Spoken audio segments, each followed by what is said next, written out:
Muy buenos días, bienvenidas y bienvenidos a todos los que nos acompañan en el foro titulado a 100 años de la Ley de Instrucción Primaria Obligatoria, Estado docente con crecientes niveles de responsabilidad en sus aulas. Mi nombre es Amanda Barría Cárdenas, soy investigadora social Centro de Educación y Cultura Americana. Les hablo desde Chiloé, Castro de Chiloé. Como saben, SECA es un espacio interdisciplinario con investigadores e investigadoras pertenecientes a diversos territorios de Chile, por lo que le pedimos que en el chat los asistentes dejen sus comentarios y nos hagan saber del lugar donde están, de dónde nos están viendo. Sabemos que creo que ingresó una persona de Panamá, de Argentina también, y bueno, de diferentes partes de Chile.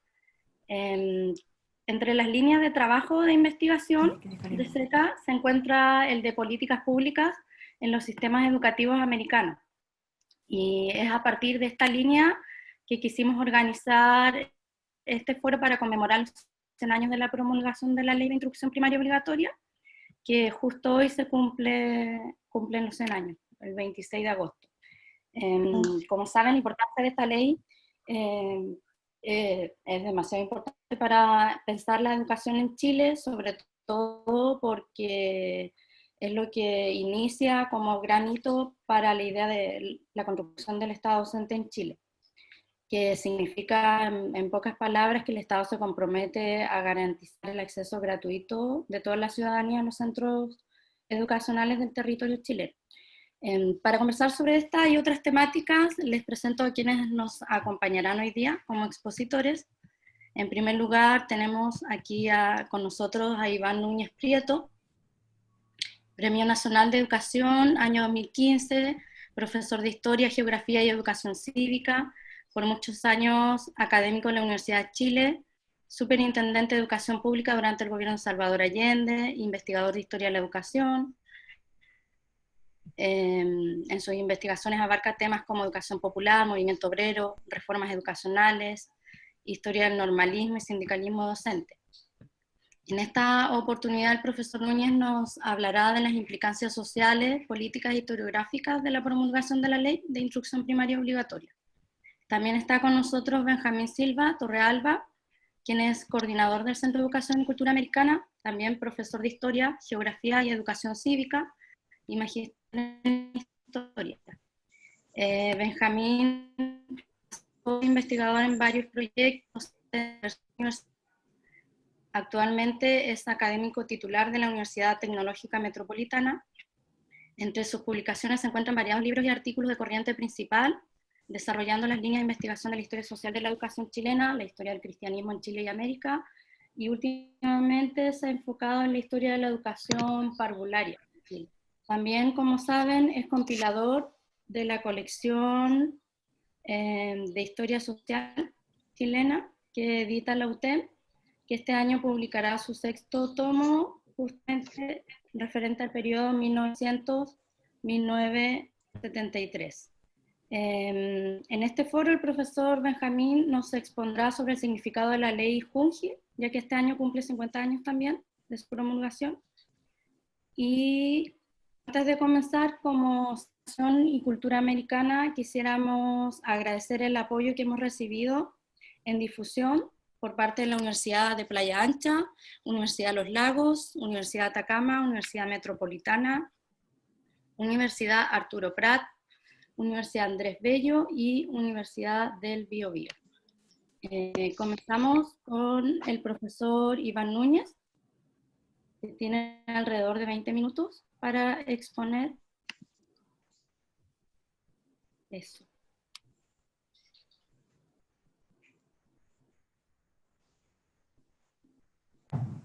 En primer lugar, quisiera hacer un alcance de tipo aparentemente formal. Y es que se ha hablado a menudo aquí, especialmente por el organizador principal, Benjamín, de la Ley de Instrucción Primaria Obligatoria. Y yo debo desmentir tajantemente el que esa ley haya sido de instrucción primaria porque lo fue de educación primaria obligatoria. Eso lo puedo probar, aquí tengo un ejemplar de la época, no sé si no se alcanza a ver, pero aquí dice educación primaria obligatoria, es un texto de 1921 oficial, digamos, tal. Ahora sí. Espérate, creo que era. Educación primaria obligatoria. No es una cuestión puramente formal. Ya había cierto avance, digamos, en las concepciones sobre el tema. El término instrucción primaria es correcto en el sentido de que era lo que era la denominación corriente e incluso oficial sobre lo que ocurre en las escuelas elementales, digamos, en nuestros países. Pero a esas alturas, en 1920, ya se hablaba de educación en vez de instrucción. Aquí había un problema conceptual y de fondo que ya se estaba enfrentando, y la ley importa, entre otras cosas, por el reconocimiento de que la instrucción, la educación era una forma de mirar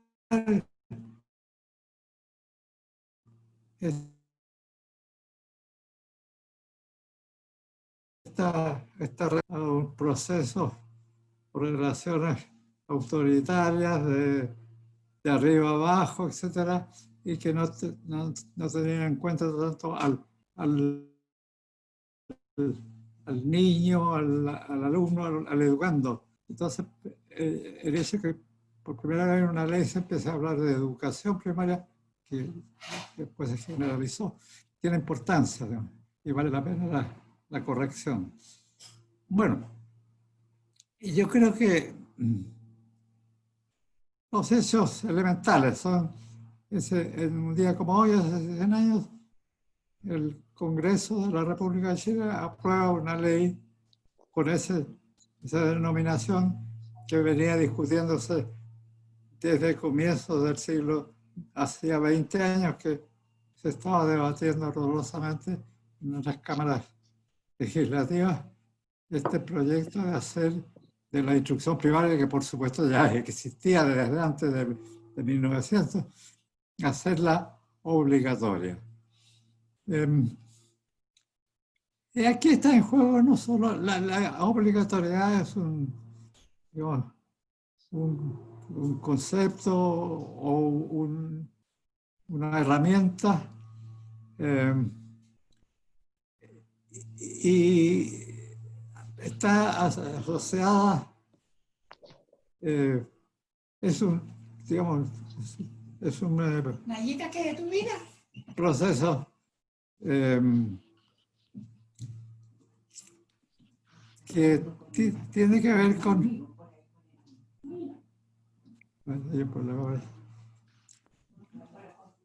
Alguien tiene un micrófono abierto, si lo puede cerrar, por favor. No sé, ya.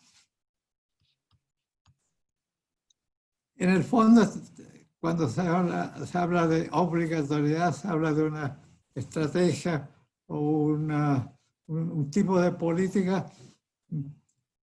que no, que en el fondo es instrumental, es obligatoriedad para algo.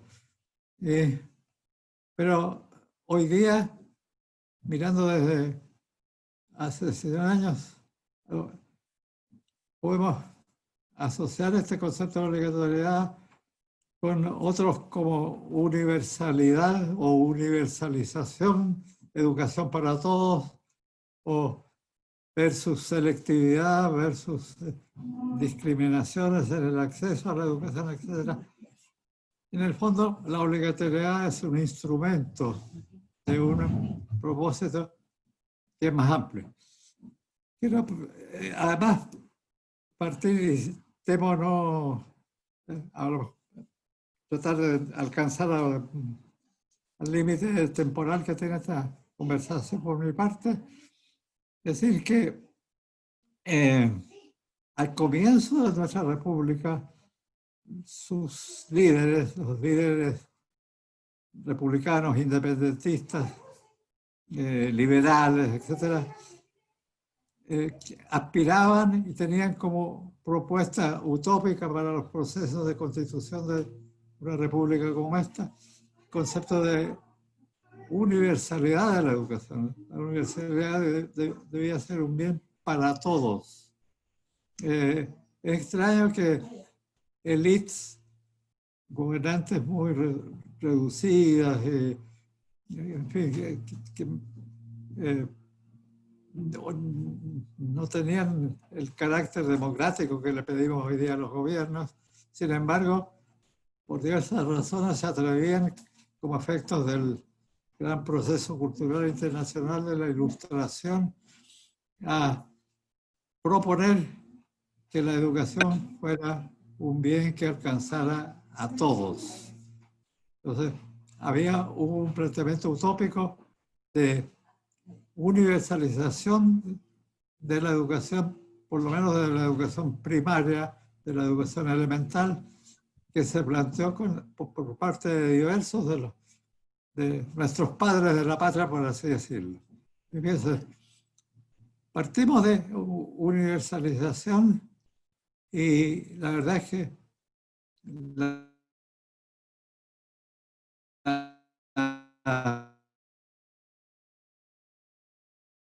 obligatoriedad tiene por los patriotas fundadores de la República.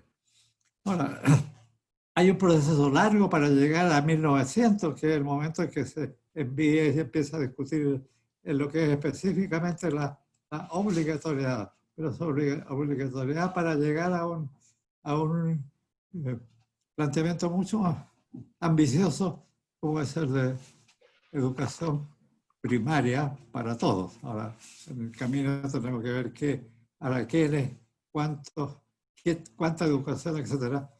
Eso es parte del tema de lo que vamos a conversar. Y creo que en esta exposición trataré de hacer una caminata por los 100 años que han ocurrido desde la aprobación de la ley, cosa que es difícil de alcanzar en el límite de tiempo. Doy un pequeño salto adelante al año clave de 1842 en la República de Chile. En ese momento, esta república ya se ha liberado, digamos, del yugo de España y está enfrentando otros desafíos, en fin, de constituirse y fortalecerse como república, y se da el lujo esta república de discutir sobre educación, y en ese momento están en juego y se empiezan a materializarse dos iniciativas. Una que está simbolizada por la presencia de Andrés Bello en Chile, que se preocupa y propone y lleva a cabo o lidera un proceso de educación para las élites, que se traduce en la fundación de la Universidad de Chile. Pero al mismo tiempo, curiosamente en el mismo año, irrumpe, digamos, en la escena pública chilena Domingo Faustino Sarmiento. Ambos, Bello y Sarmiento, son exiliados que llegan a Chile y nos entregan tremendos aportes a la constitución cultural de nuestro país. Sarmiento, por el contrario, se preocupa no tanto de la educación de las élites como de la educación del pueblo. Acuña el concepto de educación popular y su preocupación es cómo llegar a avanzar hacia la utopía de la universalización, al menos entregando algún tipo de educación propia para la masa popular de nuestros países, porque era americanista también, y particularmente para Chile. En ese mismo año, entonces, digo que ambos exiliados, Bello y Sarmiento, encabezan el primer esfuerzo de la fundación de la Universidad de Chile. Había habido universidades en la época colonial, pero habían quedado en el olvido. La Universidad de la República de Chile. Y Sarmiento, como todos sabemos, lidera el proceso de constitución de la institución para formar el profesorado en nuestro país, el profesorado primario, lo que entonces se llamaban los preceptores. La Escuela Normal de Preceptores fue fundada y administrada por Sarmiento en sus primeros años de vida, como entidad educativa. Bueno, doy estos datos como para ubicarnos en que hay un esfuerzo temprano, digamos, por desarrollar instrumentos que permitan avanzar hacia esa utopía de la universalización. Pero tras este liderazgo, esta dupla de liderazgo educativo, había una cuestión que la tenemos muy viva hoy día, que es la diferencia entre la educación para las élites y la educación para la masa popular, empobrecida, etcétera, etcétera. El esfuerzo educativo de la naciente república se diferenciaba entonces en una educación para la élite y una educación para los pobres.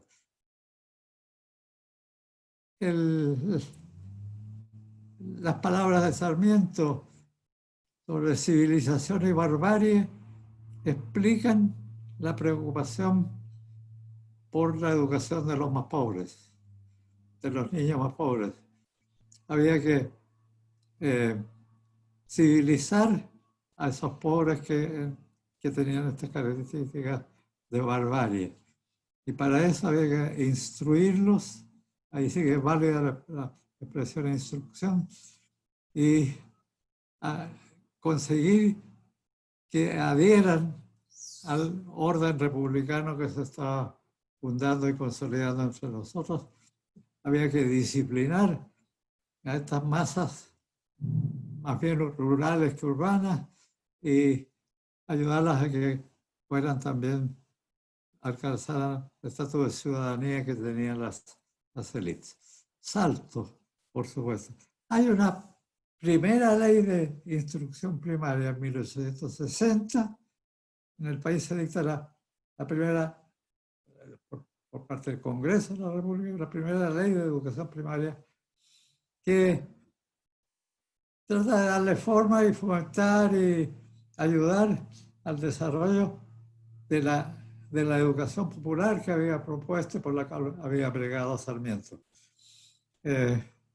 Institucionalizar mejor aquellos primeros pasos de la instrucción primaria entre el 42 y 1860.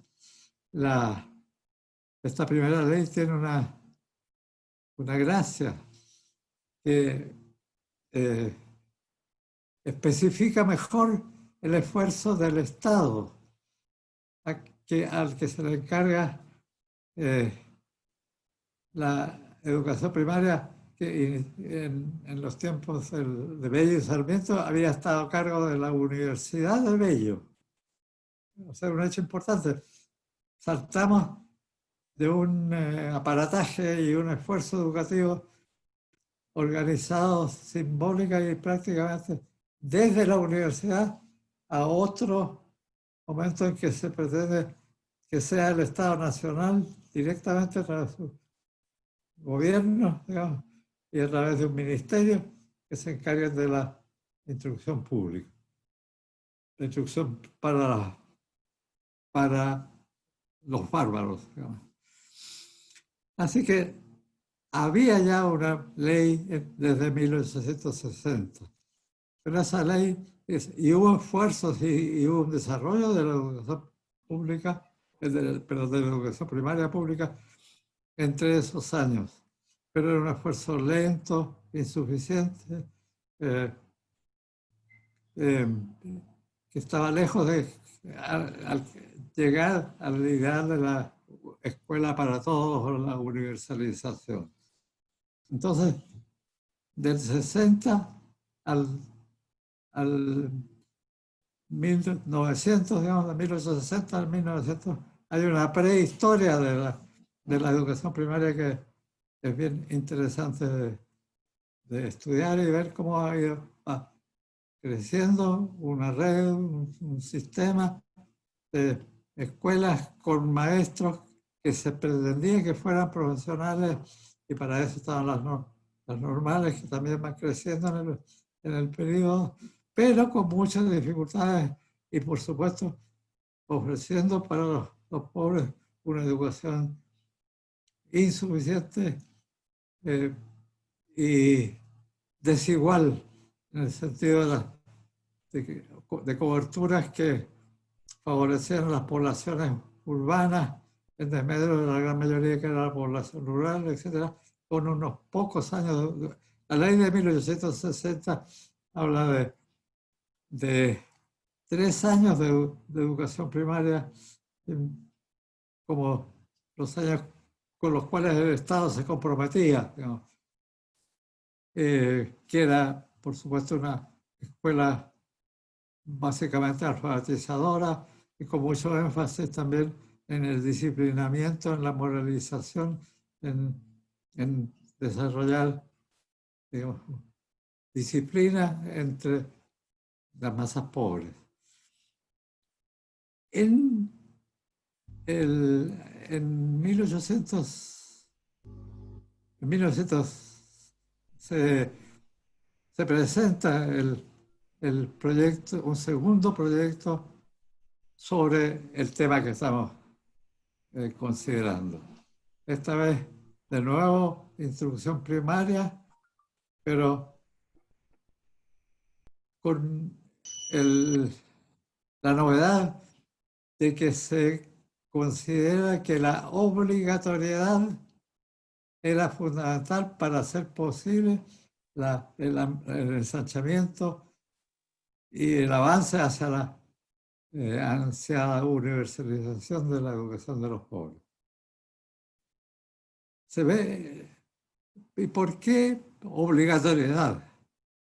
Porque en el camino de construcción del sistema de escuelas primarias, la experiencia va observando que los pobres del campo y la ciudad, en verdad, aunque se les ofrecía, aunque había disponibilidad muy precaria por lo demás de escuelas, sin embargo no llegaban entusiastamente a acogerse a este beneficio. Por el contrario, había bastante inescolaridad, en parte por falta de oferta del Estado, del sector público, etcétera, pero en gran parte porque las familias pobres no querían enviar sus hijos y preferían mantenerlos en su contexto, en situación de trabajo infantil. Los pobres no fueron en su mayoría y por sí entusiastas de recibir el bien de la educación. Tenían el inconveniente de que su situación económico-social los obligaba a dejar los niños en el hogar y en el trabajo infantil, tanto urbano como rural. De ahí que entonces se piensa a esas alturas del 1900 en adelante en que hay que compelir, hay que obligar a las familias a que envíen a sus hijos. Entonces hay un juego aquí a lo largo de los años que siguen entre coerción estatal para que los niños vayan a la escuela, lo cual significa que el Estado tiene que poner las oportunidades a su disposición, pero por otra parte la resistencia o la inacción de los pobres por enviarlos. Esto nos quita que haya sectores de la población, de las poblaciones, las masas pobres, que en sus primarias organizaciones representativas hayan levantado la bandera de la educación primaria para todos, en fin, y los esfuerzos por asegurarla van a estar impulsados no solo por la élite que quiere disciplinar, sino también por las organizaciones populares que se constituyen en función de sus propios intereses y por ser considerados como verdaderos ciudadanos de la República. Entonces, hay un doble juego ahí de esfuerzos desde abajo, de demanda por educación entre los pobres y también considerando también esta forma de resistencia a la escolarización obligatoria y por otra parte lo que hacen o no lo hacen las élites a través de la institucionalidad del sistema de educación, de instrucción primaria pública existente. En ese espacio es que en estos 20 años del 1900 al 1920 se discute ardorosamente en las dos cámaras del Congreso y particularmente en el Senado. Ya no se discute tanto currículum, se discute tanto la orientación de la educación, sino que se discute el tema, de cierto modo, instrumental de la obligatoriedad y de cómo juega con las escaseces, con la falta de, digamos, de voluntad estatal general para invertir más y más en educación. 20 años de discusión y finalmente, después de arduas de manifestaciones populares, de diversas formas de presión, el Congreso acaba por aprobar esta ley en 1920. Rápidamente esbozo qué contenido tuvo la ley, pero antes de entrar al detalle de la ley, quiero decir que si 1920 es un hito, esta ley que fue saludada como un gran progreso, y me voy a permitir, aunque me demore, recordar lo que aprendí en la escuela primaria pública en la que me eduqué en los años de 1940. Aprendí la ley, la canción o el himno que compuso don Darío Salas, que fue el gran líder de ese esfuerzo por la obligatoriedad escolar. Decía, salve ley redentora de la nación chilena, que vence la ignorancia vil. Ese era el comienzo del himno que teníamos que aprender todos los niños de educación primaria en los años de 1940, o sea, 20 años después de la ley. Ley redentora. Había ahí un concepto muy movilizador, muy idealista, heredero de la utopía de la ilustración y que rompe cadenas.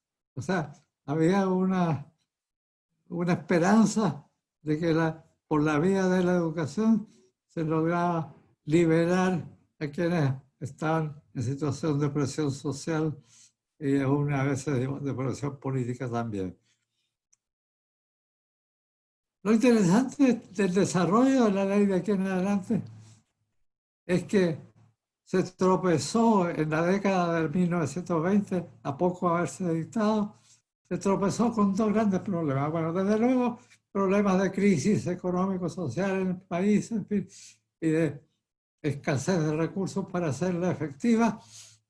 Y en segundo lugar, se tropezó con la crisis del régimen político que imperaba en la época, que era el régimen de un Estado de carácter parlamentarista en que las fuerzas políticas desde el Congreso se disputaban el poder, en fin, haciendo de la República de Chile una república bastante conflictuada y incapaz a lo mejor de llevar a cabo la ley que se aprueba.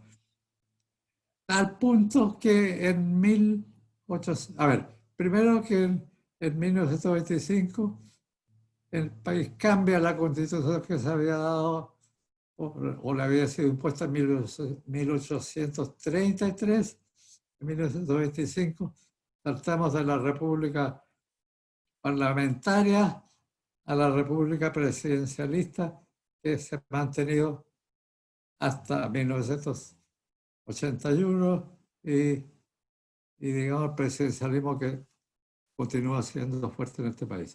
Entonces, nuevos cambios sociales y políticos muy fuertes en esa primera década, escasez, crisis, pobreza acentuada y nuevos horizontes políticos, etc. Y en 1929 se tiene que dictar una segunda ley de educación primaria obligatoria. En 1927, que conformó la educación primaria por el resto del siglo hasta el momento del tsunami de 1981 de la dictadura militar de Pinochet.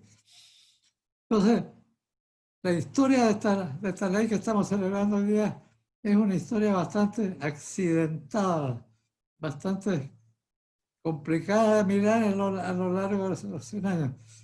La segunda ley se diferencia por un tipo de modelo de gestión institucional, digamos, mucho más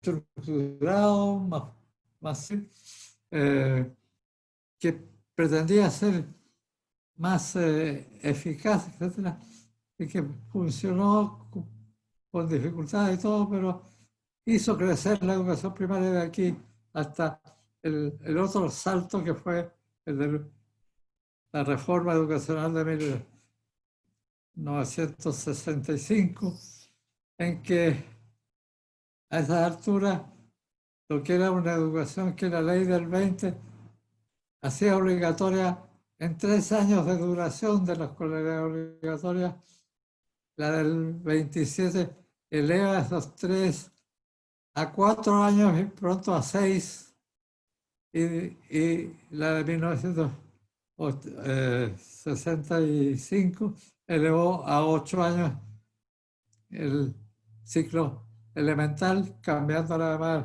el nombre y en cierto modo conceptual también de educación primaria a educación básica para todos.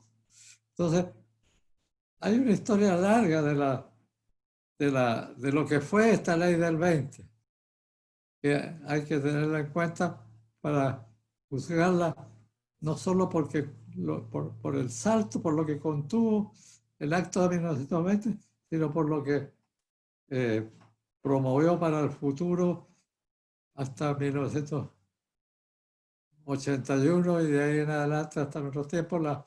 Hoy día, en realidad, legalmente tenemos la educación primaria, perdón, ya no la educación primaria de 3 años, sino una educación básica y media de 12 años obligatorio y con compromiso del Estado por hacerla realidad.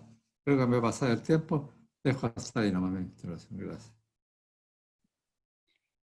Muchas gracias, profesor. Ahora, están ahí. Ahora doy paso a Benjamín Silva. Profe. Tiene que activar su micrófono. Sí, claro. Bueno, antes que nada, un saludo a todas las y los personas que están conectadas. Es para el Centro de Educación y Cultura Americana, que tengo el gusto de coordinar, una alegría, un tremendo orgullo poder organizar este foro de conmemoración, de recuerdo, de memoria por la Ley de Instrucción Primaria Obligatoria. Es de verdad también un privilegio y un susto tener que hablar después del gran maestro Iván Núñez y delante de una comunidad de personas que escuchan, compuesta por también otros grandes especialistas en historia de la educación, como está Pablo Toro, la Camila Pérez, profesores normalistas, gente del mundo de la educación inicial, de Integra, de Junji, de Jardines, así que es un desafío no menor. Yo preparé hoy día como una pequeña reflexión y relación entre la ley de instrucción primaria y el desarrollo de la educación inicial, o educación de párvulos, como algunos señalan. Quiero hacer una nota de precisión. El profesor Iván Núñez ahí partió pegándome un justo coscacho porque habíamos puesto al foro ley de instrucción primaria. Entonces ya tengo una pregunta. ¿Por qué si la ley oficialmente es de educación, y eso debo reconocer que también lo sabía, por qué el nombre historiográfico es de instrucción primaria, digamos? ¿Por qué se ha transmitido eso? Pero es un paso cognitivo decirle LEPO y no LIPO. Bien, quiero hacer algunos antecedentes de la relación entre educación primaria, entre la LEPO y la educación inicial. Un primer momento, como ha rescatado como hallazgo historiográfico la profesora María Victoria Peralta, los primeros jardines particulares se crean en la década del 60 del siglo XIX. Entonces, no es cierto que la educación inicial tiene una historia tan corta, son 150 años. Es evidente que son 50 años menos que la educación primaria, que se crea en las escuelas de primeras letras ya en 1813, o al menos se mandan a crear. Pero no es menor que a mediados del siglo XIX, porque había cuenta que el modelo de educación inicial, que es el kindergarten, el jardín de niños de Federico Froebel, que no es un año preparatorio para el primero básico, como terroríficamente hoy ocurre en Chile, sino es una institución dedicada a la educación de niños y niñas de 0 a 6 años, se había gestado pocos años antes. Entonces es un impacto bastante rápido. Sí, estamos claros que la cobertura en jardines particulares era bastante precaria, pero es un hito significativo como proceso de transferencia cultural que se dio. Después, que otro antecedente es el desarrollo cuando la educación inicial entra en relación durante los difíciles años del periodo salitrero, a principios del siglo XX, y entra al Estado, ¿no? Ahí está la profesora Malusca, las maestras kindergarterinas que empiezan a formarse en la escuela, en las escuelas normales, en algunas escuelas normales, en la de La Serena, en la de Santiago y una en el sur.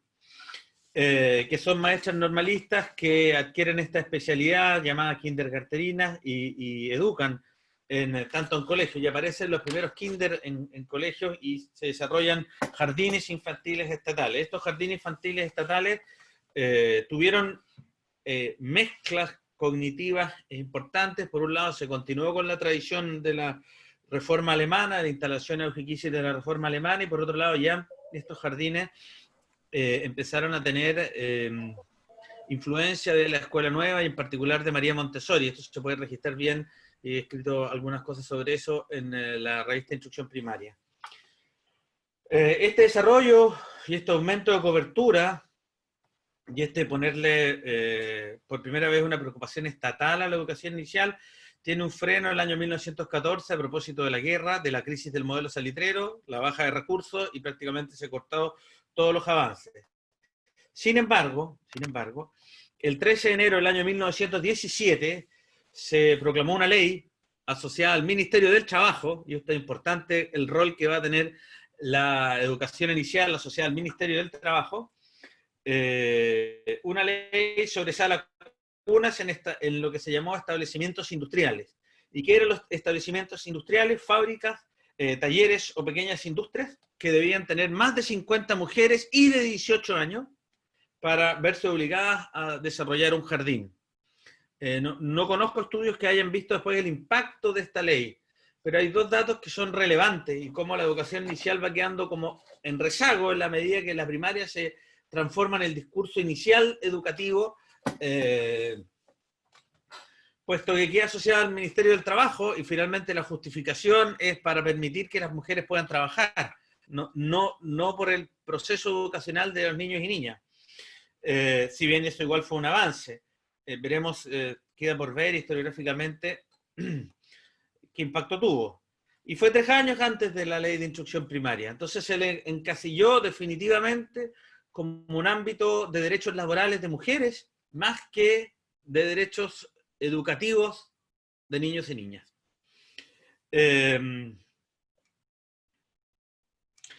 Con posterioridad a la ley de instrucción primaria promulgada en 1920, ley que fue, entiendo yo, aprobada de forma transversal, como muchas leyes que son súper discutidas, que hay bandos súper discutidos y a la hora de proclamarse se desarrollan universalmente y todos se pelean por salir en la foto.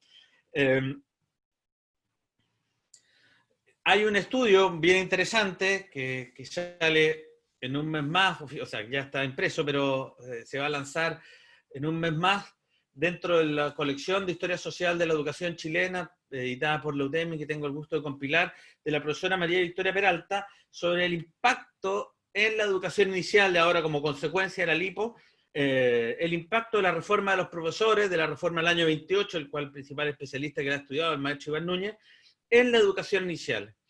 Porque las ideas así asociables a la escuela nueva, escuela progresiva, María Montessori, Luis de Crolí, Adolfo Ferriere, traían como novedad el despertar de la importancia en la formación ciudadana y en ciudadanos democráticos de la educación inicial, que creo que ese es un hito importante. Eso está estudiado ahí y tenemos estos antecedentes.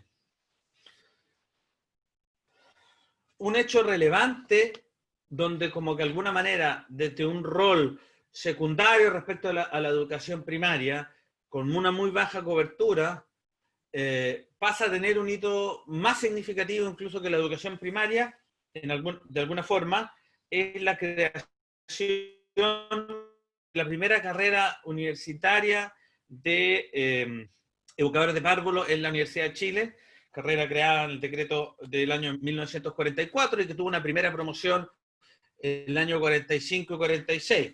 Quiero destacar que en este foro está una de las primeras alumnas de esa promoción, a quien le rindo un homenaje, la gran maestra Esther Prej, ¿ya? A quien tengo el gusto de conocer y haber entrevistado y haber aprendido muchísimo. Y esta carrera de educación de párvulos marca un hito en empezar a evidenciar en la sociedad y a generar redes, amigos de la educación de inicial, en fin, sobre las potencialidades educativas en Chile de la educación inicial, como tratar de ponerse al mismo nivel, ¿no?, de la educación primaria que ya tenía un desarrollo mayor. ¿Qué figuras quiero destacar? Si bien la primera directora fue Amanda Labarca, por todos conocida, fue la segunda directora, la vasco-española Matilde Huiche, su principal símbolo, ¿no? Y acompañada de otra gran maestra, la profesora Linda Boloski, esta última normalista, profesora de lenguaje, Matilde Huiche, psicopedagoga y abogada, que van a desarrollar el primer programa universitario que dura hasta el año 64 como programa en la Universidad de Chile, y que van a tener elementos de formación de un conjunto de educadoras que van a ser de párvulos centrales en la expansión y en la integración también con las educadoras kindergarteninas de esta educación inicial, y que aquí está el origen, según yo, el emblema de lo que va a concluir una etapa como es la promulgación de la ley 17.300, la ley Junji. El rol de Matilde Huiche, que tengo el gusto de haber desarrollado algún estudio sobre ella, aunque se pueden desarrollar muchos más, estoy preparando uno de Linda Boloski, va a generar un conjunto de educadoras que van a transmitir este mensaje, esta novedad pedagógica que trae la educación inicial y que era resistentemente desconocida por el sistema educativo, por la sociedad, ni qué decir por la clase política. Educadoras, como nombré, a la presente Esther Prej, Yvonne Fontaine, a quien también invité a estar, Carmen Fischer, Rebeca Soltanovich, otra gran directora de la carrera, al cual hablaremos un poquitito, la gran maestra Dina Alarcón, que hace 2 años nos dejó.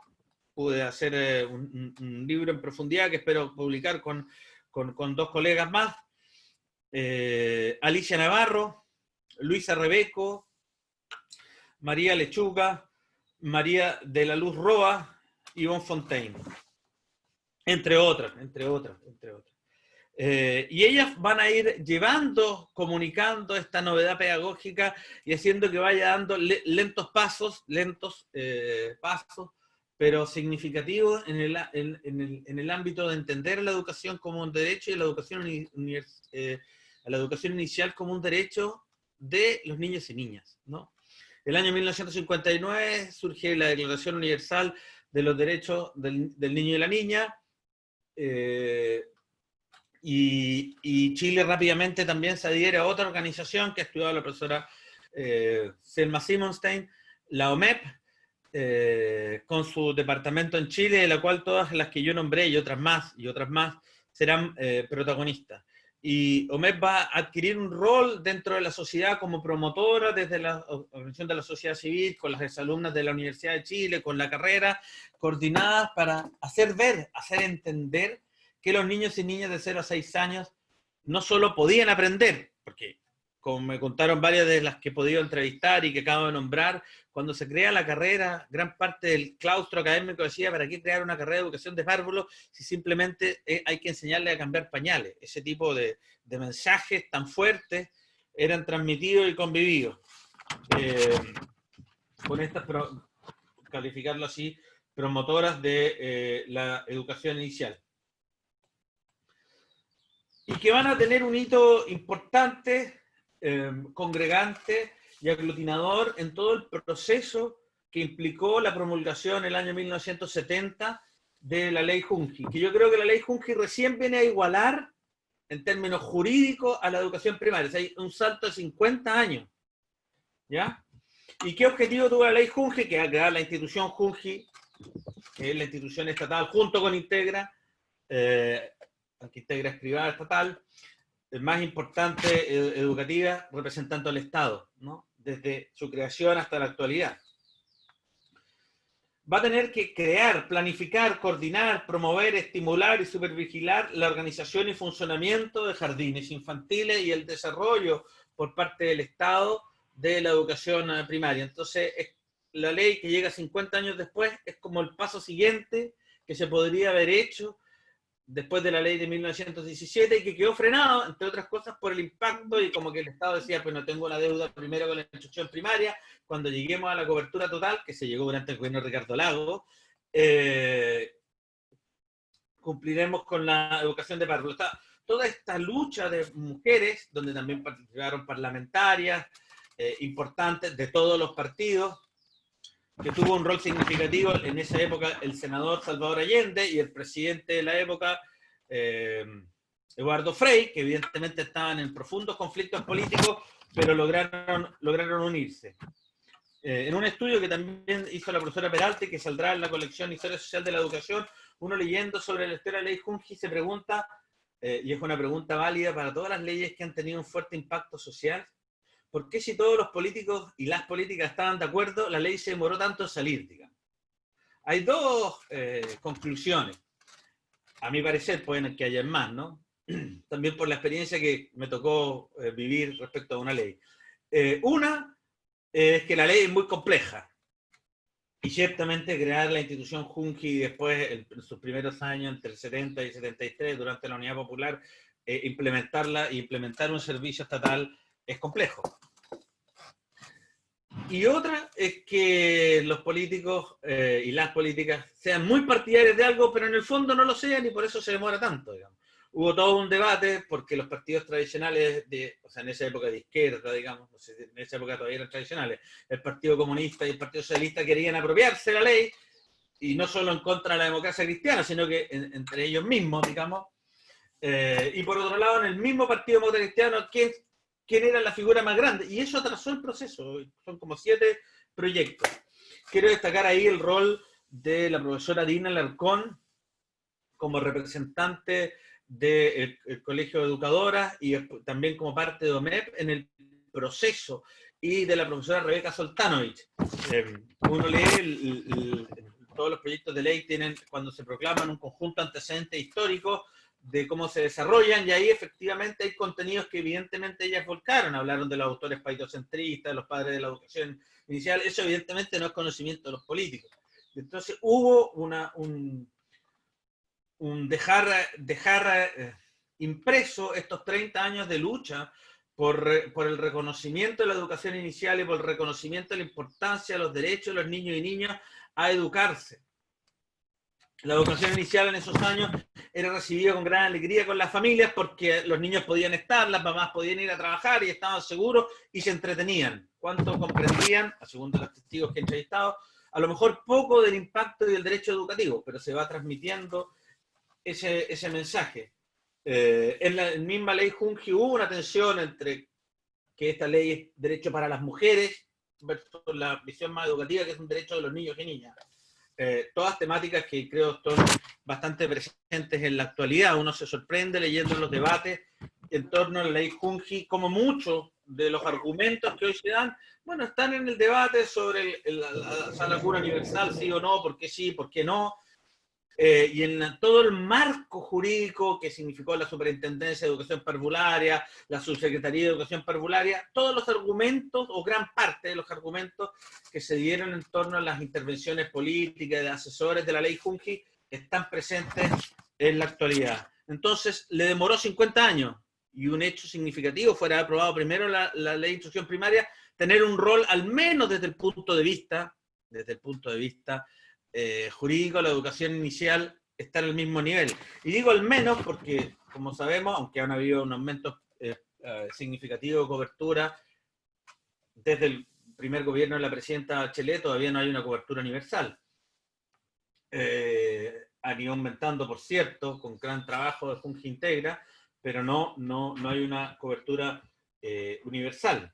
Y todavía está la tensión muy presente en los años de ley Junji, muy presente en los años de 1917, sobre si las familias deben o no mandar, por qué sí o por qué no, a los jardines infantiles.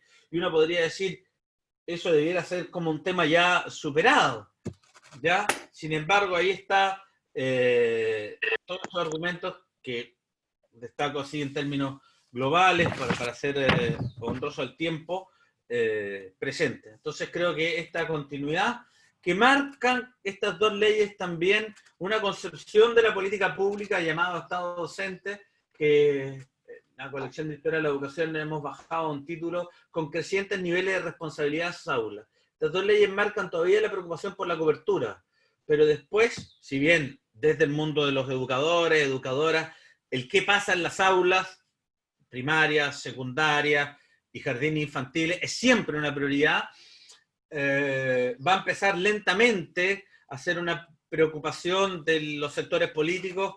¿Qué pasa en lo que, por seguir la lógica de Michael Apple, en la caja de Pandora, que es el aula o el jardín, digamos? Entonces empieza el Estado docente a darse cuenta, y los promotores del Estado docente a nivel político, que no basta solo con poner leyes, escuelas, sino que hay que preocuparse de qué pasa en esos procesos. Recién empiezan a tener una preocupación educativa que desde el mundo de la educación está 60, 70 años.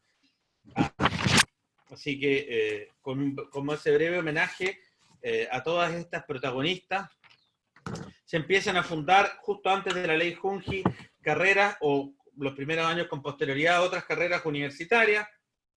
El año 1966, Yvonne Fontaine, recién titulada en la Universidad de Chile, va a crear la carrera de educación de párvulos en la Universidad de Concepción, la segunda de la historia de Chile. El año 67-68 se empiezan a crear las carreras regionales de la Universidad de Chile en Arica, en Antofagasta y en otras ciudades. El año 72, la misma Yvonne Fontaine va a crear el programa que va a dar vida a la carrera de educación de párvulos en la Universidad Católica de Valparaíso, y en paralelo se crea la carrera de educación de párvulos en la Universidad Católica de Santiago el mismo año. Incluso meses antes se crea en realidad en Valparaíso, como siempre las regiones de arriba, invisibilizadas por los santiaguinos. Y se empieza a dar un desarrollo a propósito del tema de la ley Junji y de la preocupación de los dos gobiernos, el gobierno demócrata cristiano y el gobierno de la Unidad Popular, una preocupación nueva e intensa por la educación inicial, que también va a estar cruzada por el conflicto político entre democracia cristiana y Unidad Popular. Eso, muchas gracias.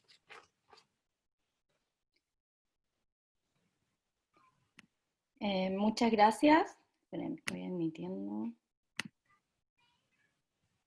Bueno, muchas gracias a los asistentes que nos escribieron de diferentes partes.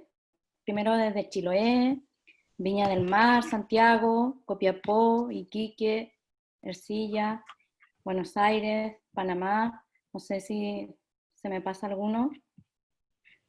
También agradecer a nuestros expositores, los profesores Iván Núñez y Benjamín Silva, y en especial a las universidades que colaboraron con la difusión, la Universidad de Playa Ancha, la Universidad de los Lagos, la Universidad de Atacama, Universidad Metropolitana, Universidad Arturo Prat, Universidad Andrés Bello y Universidad del Biobío, que creo hay varias estudiantes aquí también de educación de párvulos. No sé si recibimos comentarios, algunos comentarios sobre las exposiciones que puedan escribir por el chat. Aquí hay un mensaje nuevo. Bueno, muchas gracias por la invitación, dice Sebastián. Relevante para comprender y establecer paralelos con nuestro sistema educativo actual. Nieves dice que incluso hace 4 o 5 años aún debíamos hacer hincapié sobre el rol educativo de este nivel, el nivel inicial, quizás enfatizar aspectos como el lenguaje con que tratamos la educación. En este nivel recién se está mencionando que los jardines infantiles pasan a ser establecimientos educacionales, el gran conflicto entre tía o educadora-educador. También dice que hay una gran necesidad de incorporar otros profesionales a este nivel. Margarita dice, muy interesante las exposiciones, gracias por la invitación, aprendí muchísimo. Bueno, hay muchos saludos, mensaje, muchas gracias. ¿Alguien quiere hacer alguna consulta a los expositores? ¿No? Sí. Aquí preguntan sobre la educación diferencial, María Angélica. ¿Qué pasa con la educación diferencial? Pero no... Bueno, eso. ¿Alguien quiere responder de los expositores respecto a la educación diferencial? Sí, yo tengo algunas nociones sobre la educación diferencial y su evolución. Sí, la educación inicial quedó en un rol postergado respecto a la educación básica, que a su vez quedó, o sea, primaria, que a su vez quedó de la secundaria, que a su vez quedó de la estatal.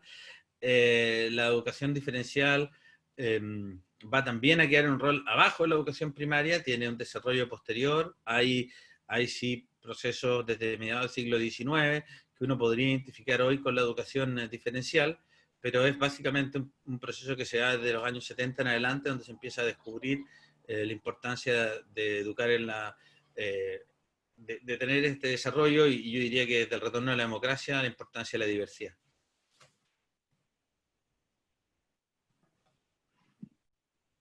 La idea es que hagan las preguntas por el chat, porque si no con los micrófonos nos podemos enredar.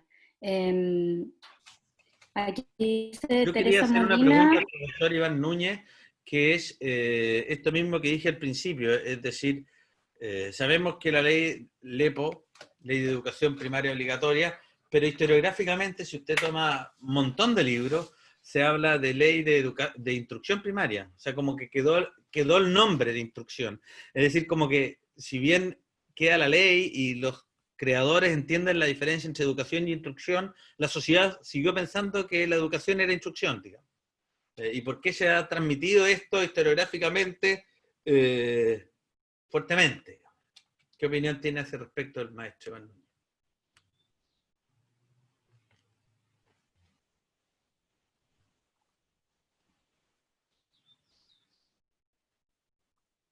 Tiene que habilitar el volumen, profe. Sí. A ver, espera. Tiene que activar el micrófono.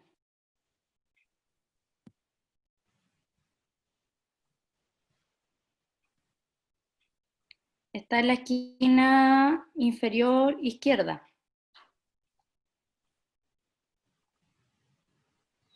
Ahí sí.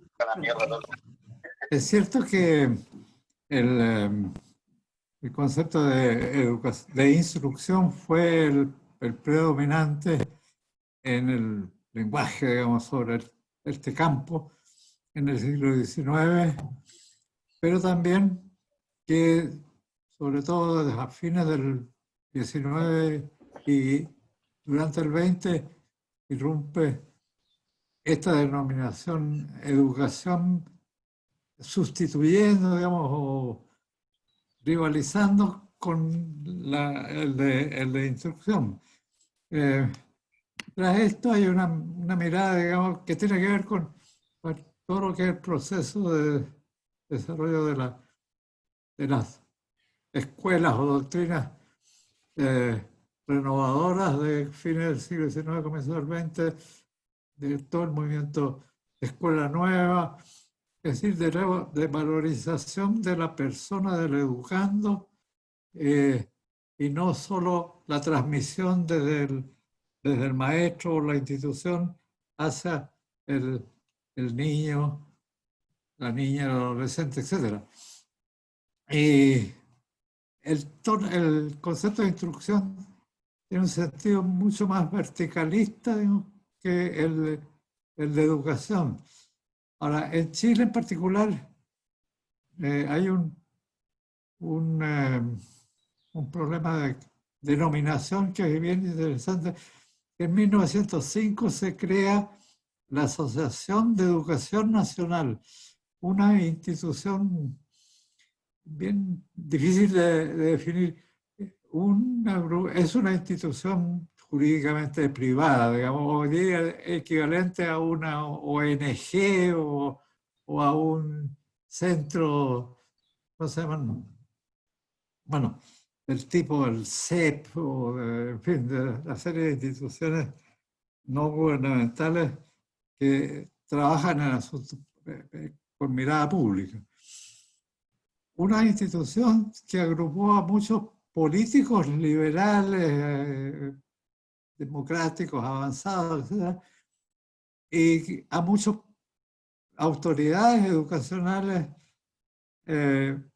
pocos profesores de aulas, muchos directores, sí, directores de escuelas normales, en fin, que se plantea como grupo de presión para la renovación de la educación chilena. Y se denomina asociación, específicamente como Asociación de Educación Nacional. Y que fue muy influyente en las políticas públicas de esas dos primeras décadas, y tuvo mucho que ver también con finalmente la aprobación de la ley primaria, un grupo de presión importante. Ellos hacían mucho énfasis en esta diferencia entre educación e instrucción, y de luego don Darío Salas, que fue el padre de la ley, en realidad pertenecía a esto, y que trajeron el nombre de Educación Nacional. La Asociación de Educación Nacional tiene exactamente el mismo nombre castellanizado de la institución, una de las grandes instituciones gremiales del profesorado en Estados Unidos, que hasta hoy día subsiste. Creo que son dos grandes centrales sindicales de los maestros, pero, en fin, viene por esa vía, empieza a entrar aquí el concepto de educación en oposición al de instrucción. En todo caso, instrucción siguió usándose después de la ley de educación primaria en el lenguaje político y en el lenguaje periodístico, etc., hasta que fue paulatinamente siendo sustituido, aunque todavía se habla de instrucción. Hasta hoy día hay gente que usa el término donde debería decirse educación. Claro. ¿Otros comentarios? Y vamos, bueno, Sebastián, ya lo había leído. Margarita, muy interesantes las exposiciones, gracias por la invitación. Jennifer, muchas gracias por la reunión. Camila Barría, muchas gracias por la invitación, excelente foro. María Angélica dice muchas gracias también. Elizabeth, interesante exposición, también agradeciendo la invitación. Camila Pérez Navarro también agradece la realización de esta actividad. Matías Pavés dice eso, la relevancia de la educación diferencial y la integración social inmigrante. Fabiola, muchas gracias por la exposición. Jazmín Espinosa, que nos escribe de Constitución, también nos felicita. Teresa Molina Valenzuela nos dice, gracias por la oportunidad de participar en esta actividad. Solo señalar que gracias al trabajo realizado por el Colegio de Educadores de Párvulos, se logró que la educación parvularia fuera considerada en la LOCE. Jennifer Ollaneder dice, la reunión, bueno, eso, de ahí comentamos qué haremos con el video. Natalia, muy interesante reflexionar sobre el rol educativo que propone la educación inicial como base educativa de nuestra cultura escolar y destacar la lucha de mujeres en este contexto tan invisibilizado porque se cree que es propio del rol femenino como poseen las mujeres como primeras cuidadoras. Falta mucho por hacer en ese aspecto. También hay muchos agradecimientos. Una persona pregunta, ¿van a subir el video al canal YouTube? Después, yo creo que sí, no lo hemos hablado. Sebastián dice, quisiera preguntarle a los expositores cómo se explica que las élites del siglo XIX y principios del XX estuviesen dispuestos y proclives a instaurar esta ley que tenía un objetivo tan mesiánico, siendo que la lógica da para pensar que las élites históricamente se oponen a los avances y desarrollos progresivos de una sociedad. ¿Quieren contestar ahora o...? El micrófono, profe, ¿me deja? Sí, yo solo quiero decir que una cosa es proclamar la ley, que ya es un avance y que refleja toda una lucha de 40 años antes del mundo de los profesores, del mundo vinculado a la educación, ocupando una palabra que instauró Loreto Caña, de los educacionistas. Pero otra cosa es que la ley se transformara en realidad, digamos. Entonces también fue un proceso de lucha en avanzar, y el profesor Iván Núñez remarcó los hitos centrales para avanzar en cobertura, pero un dato que refleja que en parte lo que tú dices, Sebastián, es real, es que la cobertura no se logró ni siquiera hasta el 73, aunque se llegó casi durante la Unidad Popular, y el fuerte avance fue el gobierno demócrata cristiano, a cerca del 90% y algo más. Y eso se retuvo después entre el 73 y el 90, y se va a llegar a media recién durante el gobierno de Ricardo Lagos. Entonces hubo esa resistencia, yo puse por ahí, a propósito de mi experiencia con leyes, hecha la ley, hecha la trampa, efectivamente. Después fue todo un debate, porque la primera en 1920 finalmente no hacía obligatoria, porque generaba una serie de eximentes, finalmente para mandar a la familia, a los niños y niñas, fue un avance. Después, como dijo el profesor Iván Núñez, está la del 29. Pero esa tensión que dices tú siguió ocurriendo, incluso existiendo la ley, digamos, porque conocemos la historia de Chile, existen las leyes, pero existen muchos que las eluden, digamos, no solo en la historia de la educación, digamos. ¿Ah? Incluso, en fin, no puedo decir nada más, hasta ahí llego. Yo podría ¿Puede agregar intervenir, que... hacer comentarios? ¿no? Profesor Iván Núñez. Ya. Podría agregar que aquí hay una tensión respecto a la... Uno podría decir con mucha facilidad, digamos, que las élites siempre han sido egoístas, por así decirlo, y contrarias a la extensión o la difusión del instrumento educativo por intereses creados, digamos, en el sentido de que pueda ser una amenaza, que las peinadas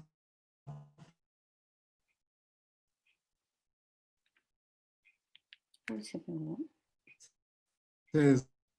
eduquen porque eso implica armarlas para el mundo, la civilización occidental al menos. Bueno, en todas partes ha ido haciéndose como carne la necesidad de la educación.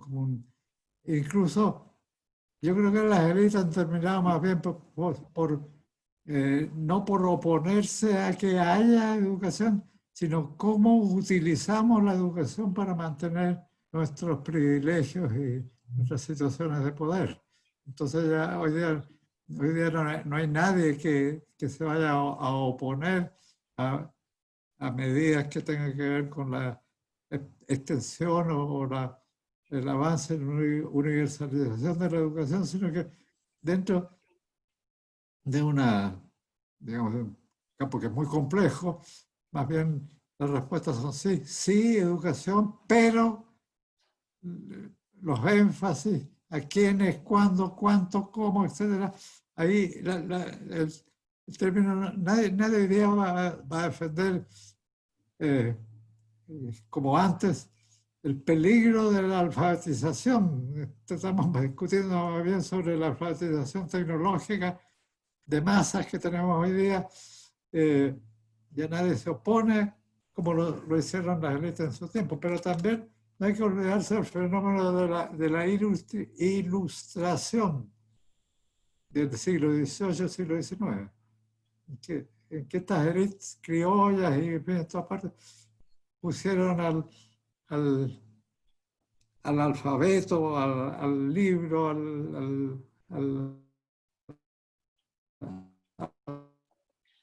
la palabra, en el corazón de la...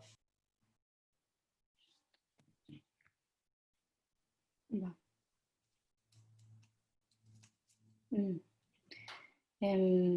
Voy a seguir leyendo los mensajes, que hay más preguntas.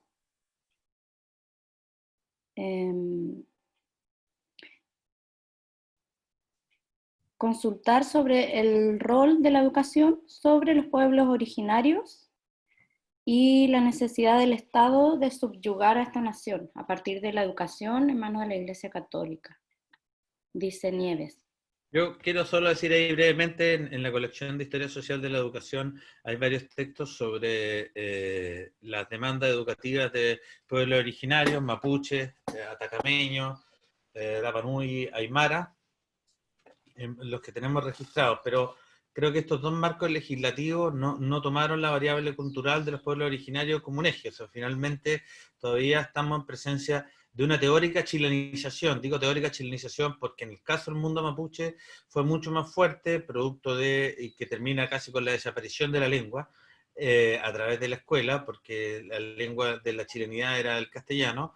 En el caso del mundo aymara, una indiferencia respecto a las demandas educativas, tanto el mundo aymara de Tarapacá como de Arica Parinacota, salvo en el periodo de las ligas patrióticas y algo más, pero en general hay una indiferencia, lo mismo que ha documentado en la misma colección Carlos Mondaca para los atacameños, y la relación compleja con el lenguaje y con la cultura rapanui de la escuela. Entonces, el sistema educativo primario no fue homogéneo en relacionarse con los pueblos originarios.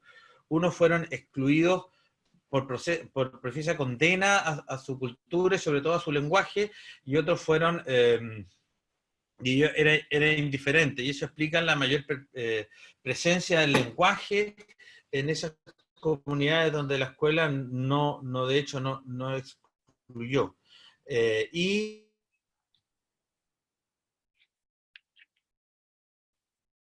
como cultura surgía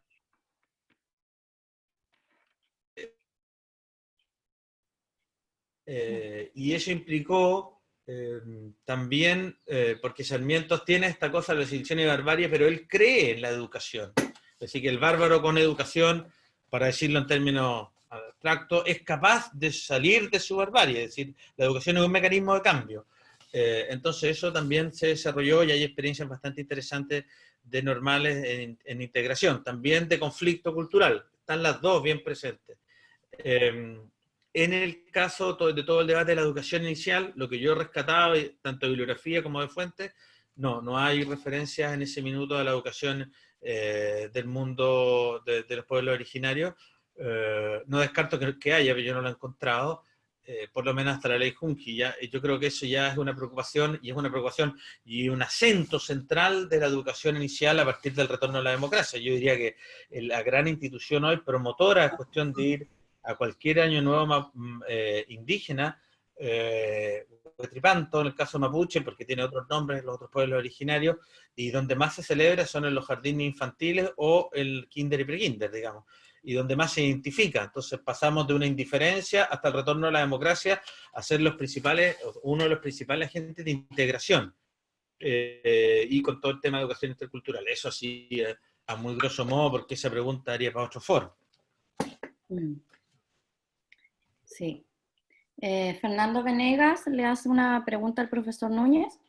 Dice, la ley de instrucción primaria la visualiza como un impulso desde las élites, o sea, desde el Estado, o como un impulso más social en el que los docentes que vivían y sufrían las problemáticas sociales fueron fundamentales. O sea, como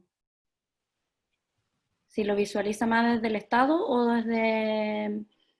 desde un impulso social que tiene que ver con el profesorado, más que nada. De ambos, ambos. No se puede decir que la ley haya sido solo producto de los círculos gobernantes del Estado elitista de la época.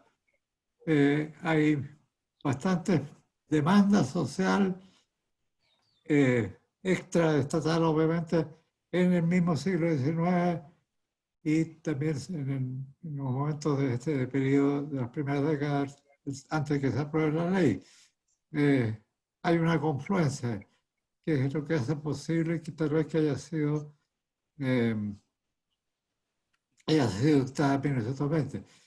Entonces, no hay una respuesta unívoca al respecto. Si esta ley es solo fruto de una voluntad verticalista del Estado, de las instituciones públicas estatales, hay demanda social. Por ejemplo, hay un sector de la sociedad chilena en el siglo XIX que ha sido estudiado también lo que se llamó el liberalismo popular. Concretamente, sectores artesanales, por supuesto, subordinados y de escasos recursos y que buscan mejorar su estatus, en fin, se organizan y pelean por varias cosas en un contexto, digamos, de dificultad democrática o de déficit de democracia. Y una de las demandas del liberalismo popular antes del movimiento obrero era justamente la educación primaria. La demandaban con mucha fuerza. Y después cuando emerge el temprano movimiento obrero, también la educación es un bien público que se la exigen al Estado y en algún momento empiezan ante la parquedad con que el Estado se juega por la educación primaria, asumen en sus propias manos la tarea de autoeducación de los hijos de la clase obrera. Y hay un conjunto de experiencias que han sido estudiadas ya ahora y reconocidas, anteriores a la ley del 20 y con posterioridad a la ley del 20, en que las organizaciones sindicales crean sus propias escuelas y las gestionan amparándose, por lo demás, en el concepto de libertad de enseñanza, el concepto que está desde el origen constitucional de la República. De manera que no hay que ser en esto maniqueo, digamos. O todo es fruto del impulso popular o todo es obra del Estado y de las élites. Hay una conjunción, diría yo. No contradictoria, por supuesto, y no fácil.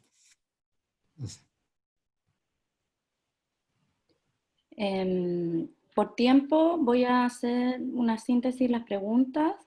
Bueno, hay dos temas que se repiten. Uno es el tema de la ley de las salas cuna, sala cuna universal, porque aquí tenemos varias educadoras de párvulo que piensan sobre ello. Y lo otro es sobre el impacto de la crisis del 29 en la ley de educación primaria. Si pueden responder eso y vamos cerrando. Voy a tomar el tema de las lacunas. Me adhiero un poco a lo que yo formo parte de OMEP. OMEP Chile ha hecho respecto al tema de la sala cuna universal. Por una parte, reconocer que existe una sala cuna universal es importante, pero ella debe ser entendida como un derecho de los niños y niñas a educarse desde que nacen hasta los 6 años. Segundo, una crítica fuerte a la escolarización de la educación inicial horrorosa que se da en los cursos de kinder y pre-kinder en el sistema educativo. El ideal es que el sistema educativo empezara en primero básico, no en estos kinder y pre-kinder, y que la educación inicial volviera a la institución central que son los jardines. Y remarcar que la educación inicial es un derecho de los niños y niñas y no un derecho de las madres para poder educarse, entender la universalidad de derechos donde prima, y a partir de la Convención de los Derechos del Niño del año 89, firmada en 1990, gracias entre otras a la gestión de Victoria Peralta como vicepresidente de Junji y de otras muchas más, Rebeca Ofelio, Iván Fontaine, en fin, muchas más, entender la educación como inicial, como un derecho de los niños y niñas, ¿no? Un derecho a tener una educación contextualizada en sus espacios, que reconozca su cultura, que parta de la cultura del otro, que parta del otro y que esté al servicio del otro. Y creo que eso que rescata nociones de Matilde Huiche, Linda Bolowski, en fin, se puede reseñar respecto a la ley de salud universal y este acento que se le da en el Ministerio del Trabajo y como un derecho laboral, creo que es profundamente erróneo. Bueno, ¿Algo que agregar, Iván? ¿Ya? Agregar dos reflexiones. Una, que en nuestros días estamos asistiendo a este claro fenómeno de que las oportunidades que nuestros niños en este momento están teniendo de continuar aprendiendo está dependiendo de lo que ocurre en sus hogares en virtud de la pandemia. Por una parte, hay que tener presente esta experiencia. ¿Qué puede resultar de aquí en adelante después de esta experiencia de que los niños tuvieron que obligadamente quedarse en sus casas y en cierto modo continuar educándose por las vías computacionales, digamos, obligadamente, y los padres de uno u otro modo participar en la continuidad precaria o mejor, en fin, de utilizar los medios tecnológicos para educarse in situ en el hogar. Eso plantea que el tema está abierto todavía, porque, si mal no recuerdo, en el desarrollo de la Junji hubo una experiencia o proyectos que no sé en qué medida fueron efectivos y continúan, de trasladar la sala cuna al hogar. O sea, más bien, un esfuerzo por apoyar a las madres para que ellas asuman de manera más apropiada, más científica, podríamos decir, entre partes, la educación de sus hijos menores de 2 años, etcétera, sin salir del recinto del hogar, que las madres se convirtieran en ese ideal cristiano de que la familia es la primera y la única educadora, etcétera, hacerlo científico. Hubo experiencia en ese sentido en los judíos, no sé qué será, y hay que buscar por ese lado. Todo esto en el contexto además del descubrimiento o la legitimación que la ciencia ha hecho del desarrollo de la inteligencia desde antes del nacimiento, etcétera, que plantea para el presente y para el futuro una interesante punto de vista, discusiones sobre desde cuándo se empieza a aprender y cuál es el espacio y hasta dónde la institucionalización, de hasta dónde la educación se hace más abierta, digamos, más allá de los espacios profesionalizados de educación. Y había otro ángulo que me preguntaba, pero me recuerda que podía contestarlo yo. No creo que era eso, porque el otro se lo leí. No, era algo al efecto de la de la crisis del 29. Ah, claro, eso. Claro, mire, en realidad, y esto es como para reflexionar acerca de la mala suerte que tuvo la LIPO. Yo digo LIPO, ¿ah? Se dicta la LIPO, en fin, a los pocos años cambia la constitución y se produce un cambio en régimen político y hay toda una serie de transformaciones en ese país que dejan bastante en el aire lo que había sido la LIPO inicial.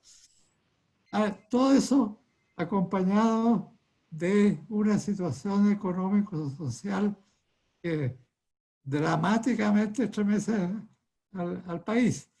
Y la crisis del 29, que efectivamente es mundial, pero que es una crisis que parte desde las bolsas, digamos, del funcionamiento del capitalismo mundial.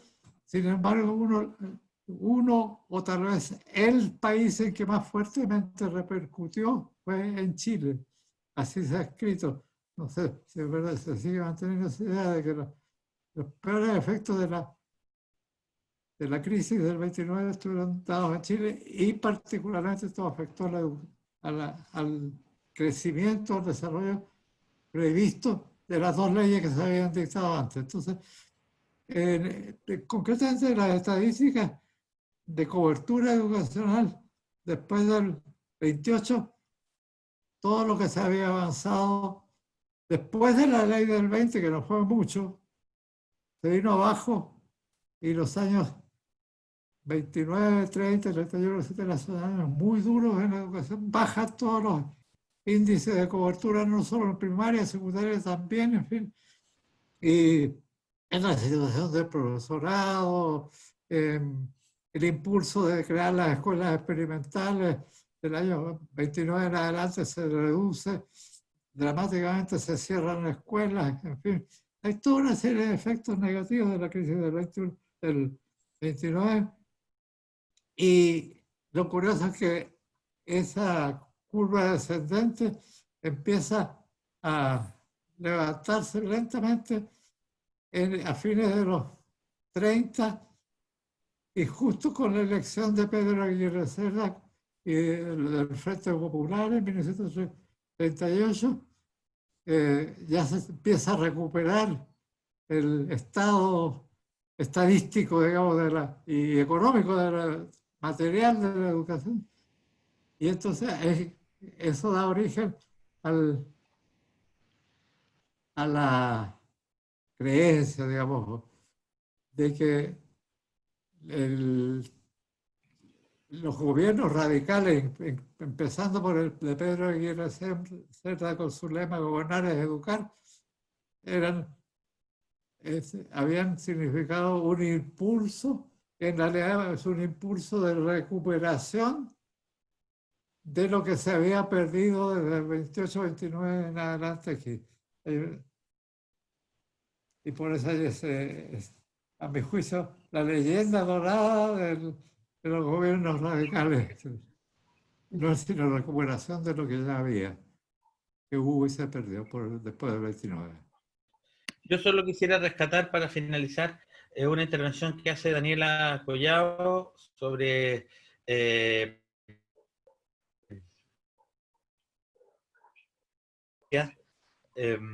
buena parte de la ley política y también de familia, pero que ha habido un avance significativo. De hecho, debemos decir que tenemos las dos principales instituciones de educación inicial, que son Junji Integra, y siempre hay cuál es el número uno, voy a dejarlo en empate, y que desarrollan educación que es comparable a procesos del primer mundo. Tal vez donde tenemos educación, no quiero ocupar la palabra calidad, pero de mejor nivel, es la educación inicial estatal. Es donde el Estado le gana a los privados, tanto a los BTF como a los jardines privados, o a los kindergarten escolarizantes privados, y se desarrolla. Tenemos experiencias de comunicación, de procesos que se dan en Junji Integra, que están perfectamente homologables a países como Finlandia, países europeos, asiáticos. Tenemos esa educación excelente, prueba que el Estado, cuando se compromete, desarrolla un sistema y un proyecto educativo, y esa ha sido una vanguardia para visualizar a la educación inicial como la principal edad educativa. Con eso ya finí. Sí, para cerrar, nuevamente agradecer a todos los que y todas los que vieron las exposiciones y contarles que vamos a subir este video al canal de YouTube de SECA. También tenemos una página web que es www.secamericana.cl, es cecamericana.cl. Instagram, que lo pueden encontrar como @secamericana_1 y Facebook secamericana, para que nos sigan por ahí. A las personas que les interese la grabación le pueden escribir a Amanda@secamericana y ella la va a tener. Y aquí me están diciendo que también hubo una persona de Costa Rica, Panamá y Argentina. Sí. Eso. Muchas gracias. Adiós, muchas gracias. Chao. Chao, maestro. Adiós. Gracias, estuvo buenísimo. Gracias. Gracias, Benjamín. Gracias. Muchas gracias. Gracias, Benja. Chao. Chao. Gracias, un abrazo. Gracias. Chao, muchas Benjamín. gracias. Chao, chao. Gracias, profetito. Gracias, Benjamín. Adiós. Saludos. Chao, Y Alejandra. felicitaciones. Felicitación. Gracias. Felicitaciones. Súper bueno. Sí, muy bien. Muchas gracias.